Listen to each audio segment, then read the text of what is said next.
Hello student, कैसे हैं आप सब। आज हम बात करेंगे जीडीपी की ग्रोथ रेट के बारे में। इंडिया का जीडीपी आज तक के पिछले 2 साल के सबसे लोएस्ट स्तर पर है। रिसेंटली नेशनल स्टैटिस्टिकल ऑफिस ने डेटा रिलीज किया, जो कंटिन्यूसली डेटा रिलीज करता है रिलेटेड टू जीडीपी। हर क्वार्टर में डेटा को रिलीज किया जाता है। तो इस डेटा के अकॉर्डिंग जीडीपी का जो स्तर है पिछले 2 साल में सबसे नीचे है। तो आज हम बात करेंगे जीडीपी के बारे में, मेथड ऑफ जीडीपी कैसे कैलकुलेट किया जाता है, क्या क्या फैक्टर हैं जो जीडीपी को अफेक्ट करते हैं। इसके साथ फैक्टर्स हम देखेंगे। फैक्टर के साथ साथ क्या क्या एक्शन लिया जा सकता है, क्या क्या चीफ इकोनॉमिक एडवाइजर ने क्या क्या हमें सजेस्ट किया है रिलेटेड टू जीडीपी। तो अगर हम इस ग्राफ को देखते हैं तो इसमें कंटिन्यूसली दिखाता है आफ्टर द 8.6% जीडीपी जो है हर क्वार्टर में कंटिन्यूसली डिक्रीज हो रहा है। तो इसके पीछे के रीजन क्या है, क्यों कंटिन्यूसली डिक्रीज हो रहा है, आज इसको हम जानेंगे। इसके साथ साथ हम जानेंगे कि इंडिया में जीडीपी की ग्रोथ कैसे होती है, कौन से फैक्टर्स इसको इम्पैक्ट करते हैं और क्या क्या हम एक्शन ले सकते हैं और चीफ इकोनॉमिक एडवाइजर ने क्या सजेस्ट किया है रिलेटेड टू द जीडीपी। इसमें एक कॉन्ट्रास्ट की बात मैं आपको बता देता हूं। एक साइड तो हम बात करते हैं कि हम वर्ल्ड का थर्ड लार्जेस्ट इकोनॉमी बनेंगे, बट दूसरी साइड हमारा जीडीपी कंटिन्यूसली डिक्रीज होता जा रहा है। तो इसके पीछे क्या इशू है, आज हम उसके बारे में बात करेंगे। जीडीपी का टॉपिक आपके प्रीलिम्स और मेंस दोनों के लिए इंपॉर्टेंट है। तो प्रीलिम्स में किस तरीके के क्वेश्चन पूछे जा सकते हैं और मेंस में क्या क्वेश्चन पूछे जा सकते हैं, उसके बारे में भी हम आज देखेंगे। तो अगर हम देखते हैं तो जीडीपी का ये न्यूज सबसे पहले है, GDP growth rate slumps to near the 2 year low and with a 5.4% in July to September quarter. इसके साथ अगर हम देखते हैं कि ये अभी अचानक से नहीं डिक्रीज हुआ, जो इंडिया का जीडीपी है continuously up and down phase में रहा है। अगर हम इस ग्राफ की बात करें तो ये यहाँ से कंटिन्यूसली हम देख सकते हैं अप एंड डाउन के फेज में रहा है।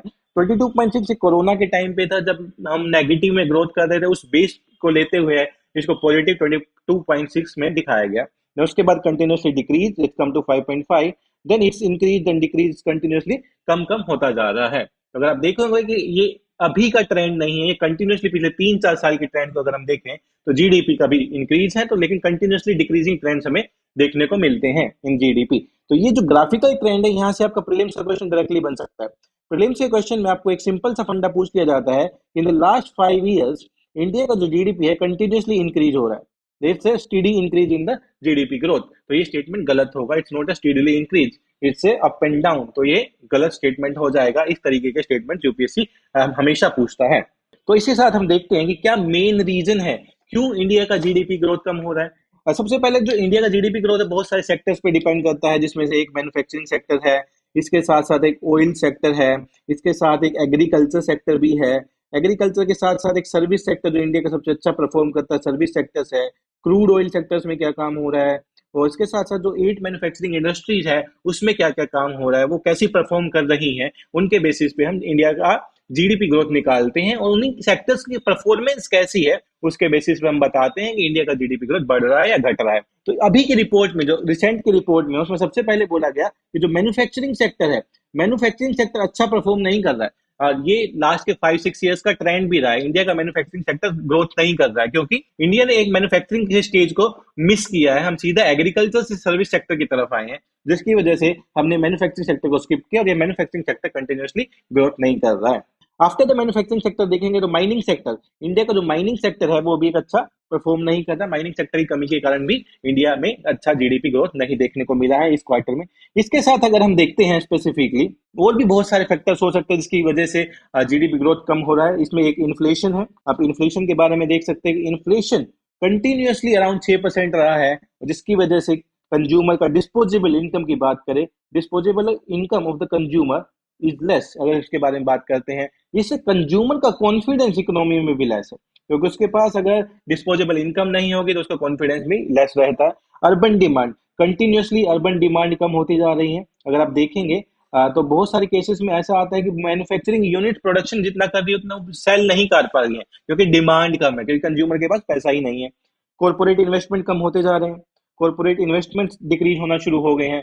ग्लोबल डिमांड वीक है एक्सपोर्ट्स का, जो इंडिया एक्सपोर्ट्स करता है स्पेसिफिकली अगर हम बात करें, अगर हम बात करते हैं एक्सपोर्ट्स की, ग्लोबल डिमांड वीक होने की वजह से इंडिया की एक्सपोर्ट भी नहीं बढ़ रहे हैं, ये भी एक डिक्रीजिंग ट्रेंड शो करते हैं। तो एक्सपोर्ट्स भी अच्छा नहीं चल रहा है, ग्लोबल डिमांड कम होती जा रही है। जियो पोलिटिकल टेंशन, और अभी तो ट्रम्प के आने की वजह से और ज्यादा जियो पोलिटिकल टेंशन इंक्रीज होगा because of the trade war kind of the thing. Even some of the statements जो अभी इन्होंने रिसेंट में दी है related to the increasing tax rates जो कंट्री एक्सपोर्ट कर रहे हैं अब different kind of goods to the USA, तो उसके बारे में भी अभी जियोपॉलिटिकल इशू और different kind of the war, Israel Lebanon है, वहां पर रशिया यूक्रेन है, तो ये सारी चीजें इंपैक्ट कर रही हैं। इसके साथ साथ कंटिन्यूसली वीकनिंग ऑफ रूपी, रूपी जो है कंटिन्यूसली वीक होता जा रहा है। अगर आज की बात करूं तो ऑलमोस्ट 84.5 रूपी पर डॉलर रेट हो गया है, 84.5 रुपी पर डॉलर, और ये सबसे लोवेस्ट पे है, जिसकी वजह से कंटिन्यूसली इफेक्ट होता है इंडिया के जीडीपी ग्रोथ पे भी। और स्टेट गवर्नमेंट का spending, we can central government का स्पेंडिंग थोड़ा कम है related to the other years, that looks at कि इंडिया का जीडीपी ग्रोथ कंटिन्यूसली कम होता जा रहा है। Now let's come to the GDP. हमने देख लिया कि जीडीपी इंडिया का इंपैक्ट हुआ, जीडीपी इंडिया का इंपैक्ट होने के पीछे क्या क्या रीजन हो सकते हैं, जीडीपी में क्या ट्रेंड रहा है लास्ट के 5 इयर्स में, वो हमने देखा। अब हम देखेंगे एग्जैक्टली जीडीपी होता क्या है। तो जीडीपी के बारे में अगर बात करते हैं, जीडीपी भी किसी भी कंट्री का कैलकुलेट करने के लिए उसके मार्केट वैल्यू पे जो प्रोडक्ट्स हैं, किसी भी कंट्री का कैलकुलेट करने के लिए उसके मार्केट वैल्यू ऑफ सारे फिनिश गुड, सब फिनिश्ड गुड का मार्केट वैल्यू लेते हैं, प्लस सर्विस जो प्रोड्यूस हुई है, फिनिश्ड गुड्स प्लस सर्विस जो प्रोड्यूस हुई है with in a country border. जैसे ये इंडिया का मान लो कि टेरिटरी इंडिया की है, इस टेरिटरी के अंदर जितने भी गुड्स, फिनिश गुड्स प्रोड्यूस हुए हैं, प्लस इसके साथ साथ जितनी भी सर्विसेज प्रोड्यूस हुई हैं within a time period, let's take a time period of 1 year, एक ईयर में कितने गुड्स और सर्विसेज इंडिया की टेरिटरी में प्रोड्यूस हुए हैं, वो उन इंडिया का जीडीपी हो जाता है। तो जीडीपी का डेफिनेशन क्या होगा यहाँ पे, the market value of finished goods and services in a country, उस एक पार्टिकुलर टाइम पीरियड में क्या है, तो ये जीडीपी का डेफिनेशन हो जाता है। आपके प्रीलिम्स एग्जामिनेशन में डायरेक्टली डेफिनेशन भी पूछ लिया जा सकता है कि जीडीपी के डेफिनेशंस के बारे में क्या क्या फैक्टर्स इन्वॉल्व होते हैं, ओनली गुड्स इंक्लूड होते हैं, ओनली सर्विसेज इंक्लूड होती हैं, तो ये भी आपके लिए इंपॉर्टेंट है। अब हम देखेंगे कि जीडीपी को किस किस मेथड से मेजर किया जाता है। यहाँ पे डिफरेंट काइंड ऑफ मेथड्स हैं जीडीपी मेजर करने के। अगर जीडीपी मेजर करने के मेथड्स देखेंगे, सबसे पहले एक मेथड होता है एक्सपेंडिचर मेथड। एक्सपेंडिचर मेथड्स का मीनिंग है कि आप कितना स्पेंड करते हैं, एक्सपेंडिचर मेथड्स की आप कितना स्पेंड करते हैं, आप कंजप्शन में कितना स्पेंड कर रहे हैं, आप कितना इन्वेस्टमेंट कर रहे हैं, आप गवर्नमेंट कितना स्पेंड कर रही है, और गवर्नमेंट ऑफ इंडिया का नेट एक्सपोर्ट्स कितना है। नेट एक्सपोर्ट्स का मीनिंग यहाँ पे हम कुछ चीजें एक्सपोर्ट करते हैं, कुछ चीजें इंपोर्ट करते हैं, तो उसमें नेट एक्सपोर्ट्स कितना हुआ। मान लो कि हमने अगर 2000 करोड़ का एक्सपोर्ट किया और हमने 1500 करोड़ का इंपोर्ट किया, तो नेट इज द 500 करोड़ का हमने एक्सपोर्ट किया। तो C plus I plus G plus E is the formula for the expenditure methods, कि कितना आप स्पेंड कर रही हैं specifically on the particular product, government कितना स्पेंड कर रही है, उसके बारे में एक्सपेंडिचर मेथड यूज होता है। जो सेकंड मेथड है जीडीपी कैलकुलेशन का, वो रहता है आपका इनकम मेथड। अगर इनकम मेथड की मैं बात करूं, इनकम मेथड में हम स्पेसिफिकली काउंट करते हैं वेजेज को काउंट करते हैं, इसके साथ साथ हम रेंटल, जो रेंटल है वहां का, जहां पे आपका शॉप है या फिर कोई कंपनी है या फिर कोई मैन्युफैक्चरिंग यूनिट्स है, इसके साथ साथ प्रॉफिट्स क्या हुए हैं, रेंटल रेट ऑन कैपिटल कितना है, वेज कितना है, प्रॉफिट कितना है, इन सबको मिला के इनकम मेथड किया जाता है। क्योंकि जब भी आप कोई अर्निंग करते हैं, आप अपने एम्प्लॉय को वेजेस देते हैं, आप अपने स्पेस का रेंट देते हैं, आपने जितना भी स्पेसिफिकली इन्वेस्ट किया है उसके ऊपर रेंटल रेट कितना है आपके कैपिटल्स का, आपका प्रॉफिट्स कितना है, तीनों को मिला के इनकम मेथड बनता है। तो ये सेकंड मेथड है ऑफ द इनकम मेथड की क्या कैसे मेजर किया जाता है जीडीपी को। इसके लास्ट में आती है प्रोडक्शन मेथड, कि प्रोडक्शन मेथड से कैसे कैलकुलेट किया जा सकता है। प्रोडक्शन मेथड में जैसे हमने यहाँ पे बात की थी, production of the all the finish goods, all the finish goods at the market value, हमने यहाँ पे बात की थी। Similarly in the production method, final value of all goods and services plus intermediate cost, final value क्या है सारे goods and services की, प्लस इंटरमीडिएट कॉस्ट कितना एड ऑन हुआ to producing that goods, is the production method. तो there is a 3 method, specifically यहाँ पे 3 method हैं जीडीपी को कैलकुलेट करने के। One is the expenditure method, second is the income method and the third is the production method. तो आपको तीनों मेथड में क्या डिफरेंशिएशन है, तीनों का पता होना चाहिए। Expenditure method based on spending, income method is based on the how much you are earning, and the production method कितना हम प्रोड्यूस कर रहे हैं एक पार्टिकुलर टाइम पीरियड में, एक इंडियन इकोनॉमी में हम कितना प्रोड्यूस करते हैं। और आपके प्रीलिम्स के लिए बहुत इंपॉर्टेंट हो जाते हैं तीनों मेथड्स के बारे में, क्योंकि ये पहले भी क्वेश्चन पूछा जा चुका है। इससे नेक्स्ट पे आते हैं। अब हम देखेंगे कि जो इंडिया का जीडीपी सेक्टर है, स्पेसिफिकली जो इंडिया का जीडीपी है, उसमें कौन सा एरिया, कौन सा सेक्टर सबसे ज्यादा कंट्रीब्यूट करता है। तो आपको इसका ट्रेंड पता होना चाहिए। तो सबसे पहले मैं बात करता हूं जो फाइनेंशियल और रियल एस्टेट सेक्टर है।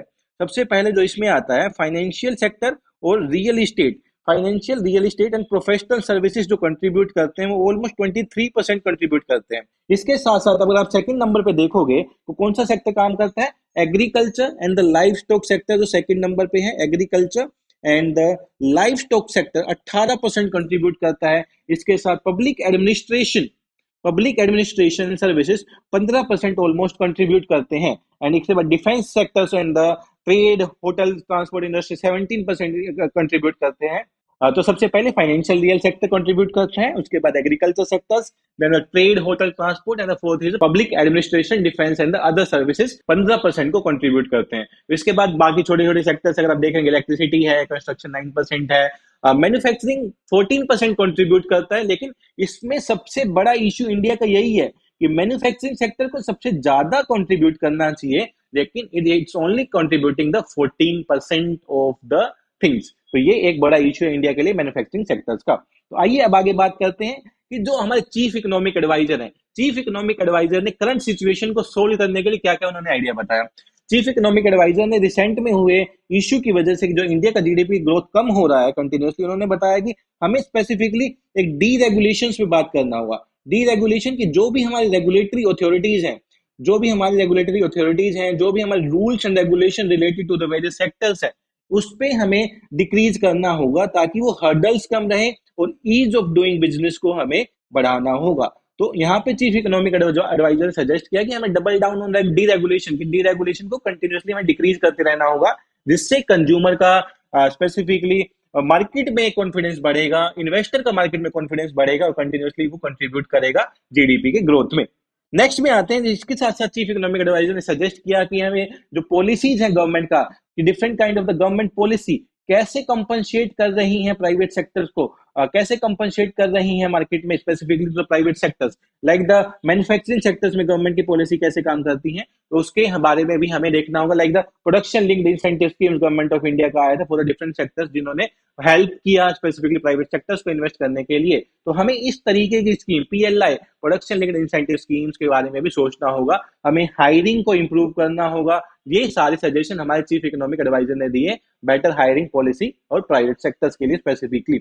इसके साथ अगर मैं बात करता हूँ, इसके साथ बहुत सारे अदर फैक्टर्स भी हैं कि जिसके साथ हम इंक्रीज कर सकते हैं हमारे जीडीपी को, जिसमें सबसे पहला आता है कि इंफ्रास्ट्रक्चर डेवलपमेंट। आपको अपना इंफ्रास्ट्रक्चर, अपनी कंट्री का इंफ्रास्ट्रक्चर इतना स्ट्रॉन्ग करना होगा कि बाकी कंट्री से लोग डायरेक्टली इन्वेस्ट करने आए। मैन्युफैक्चरिंग पे आपको फोकस करना होगा, पीएलआई स्कीम्स आपको लेके आनी होगी, skill development and the human development. आपको skill development and human development पे भी फोकस करना पड़ेगा, ईज ऑफ डूइंग बिजनेस को आपको बढ़ाना पड़ेगा अगर आप कंट्री की जीडीपी ग्रोथ को बढ़ाना चाहते हैं। तो ये सारे फैक्टर्स इंक्लूड होते हैं कैसे हम जीडीपी ग्रोथ को बढ़ा सकते हैं इन अ कंट्री। और इसके साथ साथ देखेंगे कि वेरियस फैक्टर्स कैसे इन्फ्लुएंस करते हैं जीडीपी को, कि इकोनॉमिक पॉलिसी इन्फ्लुएंस करती है, कैपिटल फॉर्मेशन इन्फ्लुएंस करती है, कंज्यूमर बिजनेस कॉन्फिडेंस इन्फ्लुएंस करता है। ऐसे हमने देखा भी कि कैसे कंज्यूमर कॉन्फिडेंस इसको इन्फ्लुएंस कर रहा है। इकोनॉमिक पॉलिसी की बात करूं मैं, कैसे गवर्नमेंट की, आरबीआई की मॉनेटरी पॉलिसी इंपैक्ट करती है, कैसे फिस्कल पॉलिसी इंपैक्ट करती है, ये सारी चीजें फैक्टर्स हैं जो इन्फ्लुएंस कर रहे हैं जीडीपी में। ह्यूमन का एजुकेशन, आपका ह्यूमन कैपिटल कैसा है, दैट स्किल कैसे हैं आपकी स्पेसिफिकली लेबर्स के पास, सारी चीजें आपकी जीडीपी को इफेक्ट करती है। Natural resources, environmental factors like the pollution is a major concern here, तो वो सारी चीजें आपकी जीडीपी को इफेक्ट करती हैं। तो आज की वीडियो में हमने जाना जीडीपी है क्या, इंडिया में जीडीपी को कौन कौन इम्पैक्ट कर रहा है, लास्ट के 5 ईयर्स का ट्रेंड्स क्या है, लास्ट के 6 क्वार्टर्स में इंडिया की जीडीपी क्या रही, किस किस फैक्टर ने इम्पैक्ट किया, कैसे इसको ठीक किया जा सकता है, चीफ इकोनॉमिक एडवाइजर का क्या सजेशन रहा, जीडीपी को कैलकुलेट करने के क्या क्या मेथड्स हो सकते हैं, डिफरेंट मेथड, एक्सपेंडिचर मेथड्स हैं, इनकम मेथड्स हैं एंड अदर मेथड्स जो हमने डिस्कस किए जीडीपी के बारे में। तो इसके साथ हम नेक्स्ट वीडियो में मिलेंगे नए टॉपिक के साथ, तब तक देखते रहिए एडुकेमी को। एडुकेमी लेके आ रहा है इसका प्रीलिम सपोर्ट प्रोग्राम, आप ज्वाइन कर सकते हैं 9 दिसंबर 2024 को। स्पेसिफिक प्रोग्राम है, प्रीलिम्स का डिजाइन किया गया है, जहाँ पे last year more than 50% of students ने प्रीलिम्स को क्वालिफाई किया था, तो आप इसको ज्वाइन कर सकते हैं, इसका लिंक डिस्क्रिप्शन में है। तो मिलते हैं नेक्स्ट वीडियो में, थैंक यू।